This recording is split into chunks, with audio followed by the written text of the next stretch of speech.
Bendito seja o Senhor, meu rochedo. Salmo 143. Um bom dia. Em nome do Pai, do Filho e do Espírito Santo. Amém. Recorramos sempre à poderosa intercessão de Maria Santíssima, nossa Mãe, e de São José, o Justo. E o salmo de hoje é um cântico de Davi, e o contexto nos apresenta uma expressão de confiança e louvor a Deus como refúgio e protetor do salmista. O termo rochedo aqui refere-se a uma rocha firme e inabalável, simbolizando a estabilidade, a força e a segurança. E todo ser humano, de certo modo, busca por estabilidade, força e segurança. E podemos nos perguntar: como conseguir aprofundar a nossa relação com Deus para que possamos ter mais estabilidade, força e segurança mediante os desafios da vida? E o Salmo apresenta Deus como um protetor, aquele que podemos confiar totalmente. E novamente a pergunta: como podemos, nos desafios de nossas vidas, criarmos um vínculo mais profundo com Deus? Muitas vezes corremos o risco de simplesmente termos a ideia de Deus, mas não desenvolvermos um relacionamento de vida. Devemos confiar que Deus concede força e habilidade para a luta, sendo a nossa fortaleza inabalável. As palavras muitas vezes podem parecer fáceis, mas é preciso, de acordo com o seu desafio, com a sua necessidade, realmente desenvolver confiança em Deus.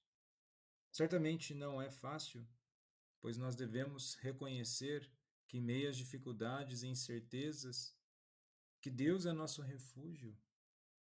Muitas vezes, na angústia de nossos corações, em nossos pensamentos, em tempos de perdas, nós somos chamados a confiar. Nós não perdemos nada em confiar. Por mais que tenhamos perdido muitas coisas em vida, nós temos o sustento de nossa existência, que é Deus. Na primeira leitura de hoje, em Eclesiastes, capítulo 3, dos versículos 1 ao 11,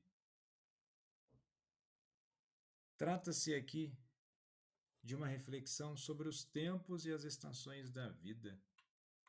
É muito interessante, pois começa assim: tudo tem seu tempo determinado e há tempo para todo propósito debaixo do céu.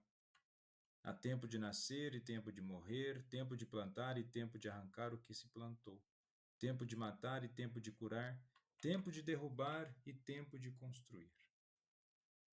Então vejamos, cada par de ações opostas, por exemplo, nascer e morrer, plantar e arrancar, representa os contrastes que compõem a existência humana.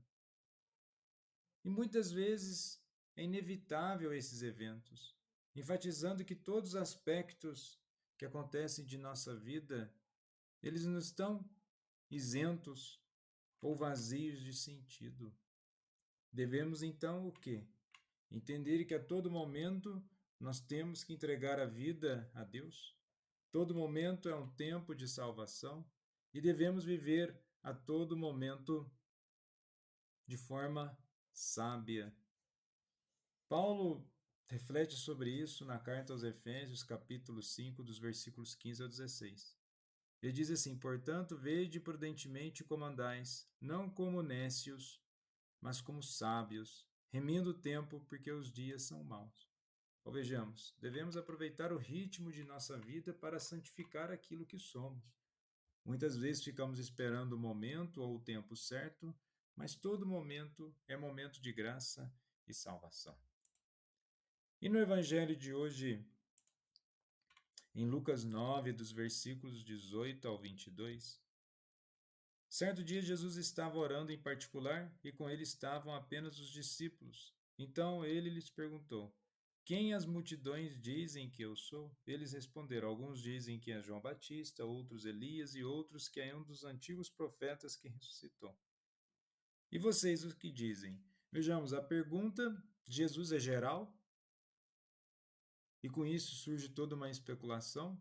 E muitas vezes nós podemos ter uma ideia geral de quem é Jesus, simplesmente indo por aquilo que estão dizendo.